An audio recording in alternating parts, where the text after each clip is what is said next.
Stress is a normal response to many situations in life, especially if the situation may be a threatening or dangerous one.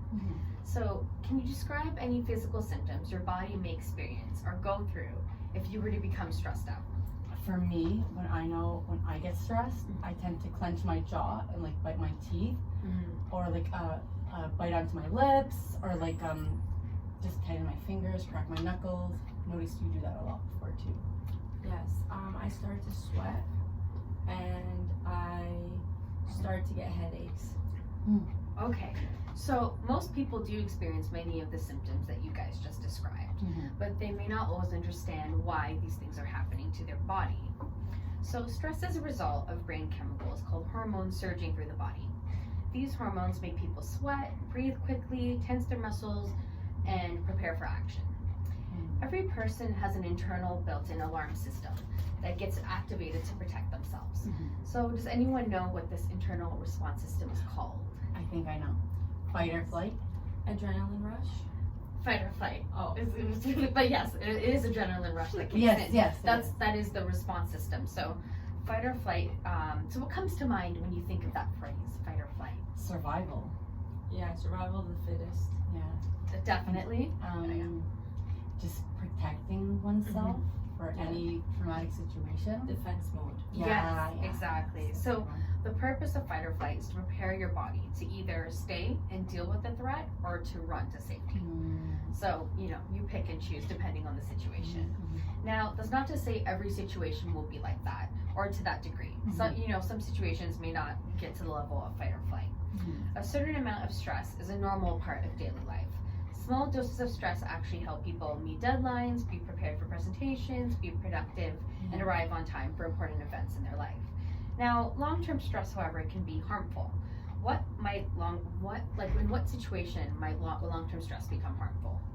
I think physiologically, like for the body, losing your hair, aging, not functioning properly, focusing, just being clouded. Yeah, confusion, being isolated, unable to cope. Yeah, those are all really good points. So long-term stress can actually pose many risks for mental health, medical problems when it becomes overwhelming and prolonged. So long-term stress increases the risk of anxiety, depression, substance use problems, sleep problems, pain, and bodily complaints such as muscle tension. Now, it also increases the risk of medical issues such as headaches, gastrointestinal problems, a weakened immune system, difficulty conceiving, high blood pressure, cardiovascular disease, and stroke. Now, signs and symptoms of stress can be cognitive, emotional, physical, or behavioral. Now, these symptoms can be mild to severe. It differs on the person and the situation. Now, what might some cognitive symptoms be?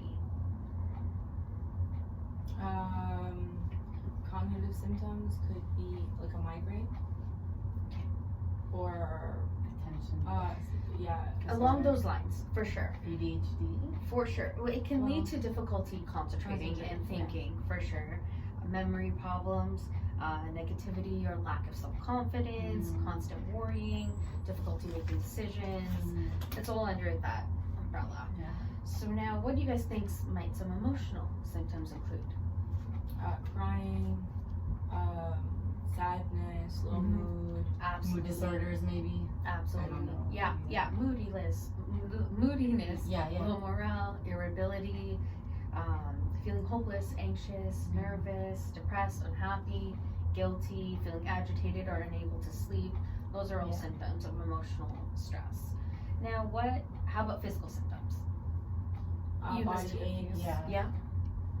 Clenching of the jaw, tightening of the muscles. Right. Weight gain, weight loss. Yeah. Oh, yeah. Right. Those are all big ones. Yeah. So these include headaches, muscle tension, physical pain, stomach pain, nausea, diarrhea, vomiting, loss of sex drive, rapid heart rate, high blood pressure, and fatigue. So if someone were to become really stressed out, sometimes they wouldn't engage in the most healthy behaviors.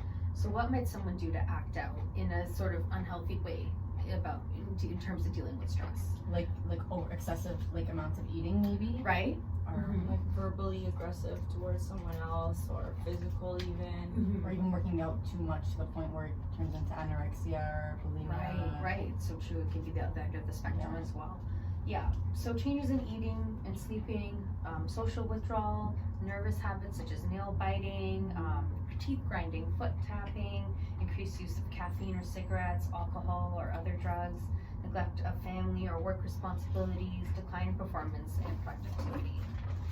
So even though stress is a normal part of everyday lives, there are actually some factors that can make stress worse.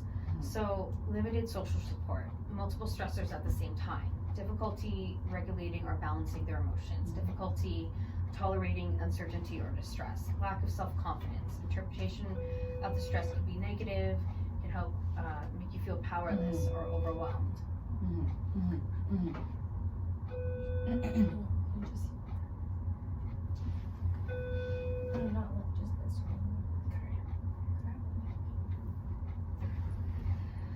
What are some situations where someone can become overly stressed out? Work overload, work stress, Work, relationship stress, marriage. Anita, please call Whitterham House. Anita, please call Whitterham. financial, Yes, financial problems, relationships, a breakup, like a work life, difficulties at work. not having a work life balance. It's true. Injury, illness, death, grieving, anything like that all contributes. So those are some of the stressors that can also lead to positive outcomes in life, such as, getting a promotion, getting married, buying a house with someone. These are all things that can also turn into positives as well if you navigate your way through it. Now that we know what stress is and what causes it, how do we combat it? So good self-care is important for stress reduction. This includes eating well, exercising regularly, reducing negativity, prioritizing leisure and time, limiting alcohol and caffeine, avoiding cigarettes and drugs, adopting a good sleep pattern and schedule. So some things you can do outside of yourself to mitigate stress includes prioritizing, organizing, and delegating, seeking support from friends and family, attending a support group or consulting a medical professional, sometimes maybe even attending a stress management class, or becoming just more educated on the matter. And different techniques can be involved, such as, deep breaths, remaining calm.